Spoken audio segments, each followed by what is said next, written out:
How do you do, ladies and gentlemen, and boys and girls? I'm Julius Sumner Miller, and physics is my business. And our business today is the very special third law in Newton's three laws of motion. And to view it at least once in our lifetime in the Latin, I have it here. Lex 3. Actione contrariam semper et equalam esse reactionem. Now, if you didn't know any Latin at all, you'd see something in there about action and reaction. And indeed, that's what it sums up to be. Third law, to every action, there is always an equal and opposite or contrary reaction, or the mutual actions of any two bodies are always equal and oppositely directed. Now, a strange introduction to this law would be as follows. Consider me standing still and quiet on the earth, and I jump up in this manner. I ask, did you feel the earth recoil? And the answer is, it must be, it did indeed recoil, even though you may not have felt it. Why? Here is the earth, enormous mass. Here I am, a teeny-weensy creature of little mass. I push down on the floor with a force F, which acts on me and on the earth. And as before in the second law, my little mass, you detect, has an enormous acceleration. Up I go. But the earth, having an enormous mass, has a teeny-weensy acceleration, which you cannot detect. So, consider Newton's third law in a toy. Here is a little vehicle with some wheels to which is fixed a rubber balloon, and I blow some air in the balloon. Now I'm going to let the air come out of a certain hole, orifice here. The air comes out this way, and what must the vehicle do? The vehicle must go the other way. Watch it. There it goes. And so I am reminded of a certain exercise that goes like this. Here is a rocket vehicle. We have some stuff in here in a state of combustion. The products of the combustion come out here, millions of little particles of stuff. Now, many people have the distorted notion that this stuff coming out here must push against the atmosphere in order for this to go. And I say that is utterly erroneous. This system, this vehicle, works better where there is nothing, because we want the little mass of stuff coming out there to come out with the greatest possible velocity and hence have the greatest rate of change of momentum, the product of m and v being momentum. Now, I'm going to go back to the two cars, because the case of the two cars, I said earlier, very important. Massive car, less massive car.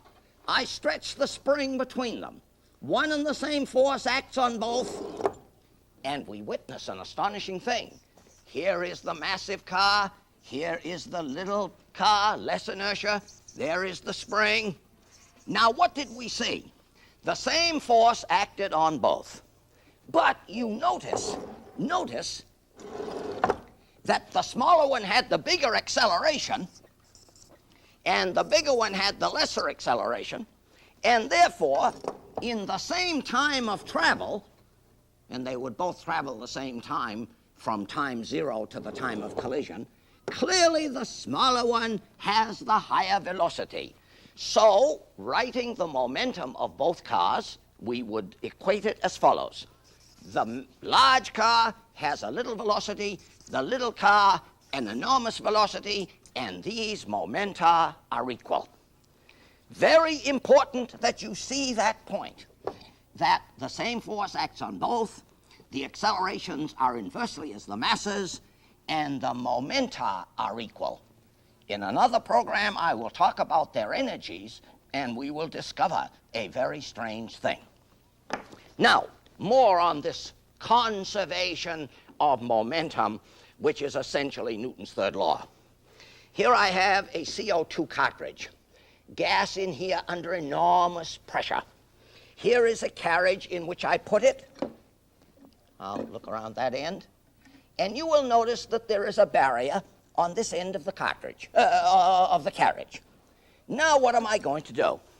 I am going to make a hole in this end of the cartridge. The gases come out this way. Oh, I erased that before. The gases come out this way, and they have a certain momentum, their mass and their velocity. The vehicle must go the other way. Watch it now. Watch. There it goes. There it goes. Miller's earthbound rocket. Now, a very important thing. It fled away. Fled away. Momentum, I'm sure. I would have asked a question had I had it in hand. Question. I would feel it to be very cold. Very cold. And I want to know, why is it cold? A second question. There could indeed be frost on it. And the question is, where cometh the frost? In the first question, we have a very powerful piece of physics. The gases coming out must do work. This costs energy, and I leave it there for further discussion in another program. Now, let's go to something still more dramatic. Again, conservation of linear momentum. Here is an array of steel spheres, highly elastic. Steel is highly elastic. By that I mean, when they are deformed, they recover. They lie in the lowest potential configuration. I take one up the plane, let it go, having given it some potential energy, and it collides with the system at rest, and watch what happens on the remote end. One. Oh, that's terrific. Watch it. Look it. Nearly instantaneously. Indeed, I'm led to ask, how fast does the impulse get down there? Answer, with the same velocity as the velocity of sound in steel, which is about 15,000 feet per second.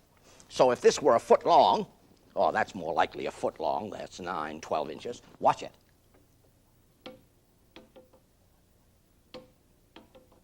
One 15,000th of a second. You notice, too, that the whole system experiences some motion. That's because they all wish to seek a lower potential plane. Now, one at collision MV. One goes away MV. Watch two. 2 MV plus MV, 2 MV. Now let us disregard the intermediate or the other motions that we witness, because a discussion of this would divert me from my purpose here. All I wish to say is that whatever the momentum before the collision, so that is the momentum after. 1, 1. 2, 2. 3, oh, notice they are seeking a lower potential plane. The energy of a system runs downhill. 3, oh, that's pretty. Notice they are seeking a lower potential plane. 4, watch it now. Notice they are seeking a lower potential plane, just as my energy is running downhill now as I do this show. 4. 5 up. 5. And so we say, without question, the momentum before the collision is equal to the momentum after. Consider another classical demonstration of mine, which is easy to do and quite dramatic. Here is a steel pipe. This demonstration I will call virtual, V-I-R-T-U-A-L. There are some demonstrations that I do for real, and I call them real demonstrations. This one we will imagine, and imagination is a very necessary ingredient of this business. We will imagine a steel pipe closed up tightly on one end with a cap, mounted on wheels, and in this chamber I put some dry ice, solid CO2.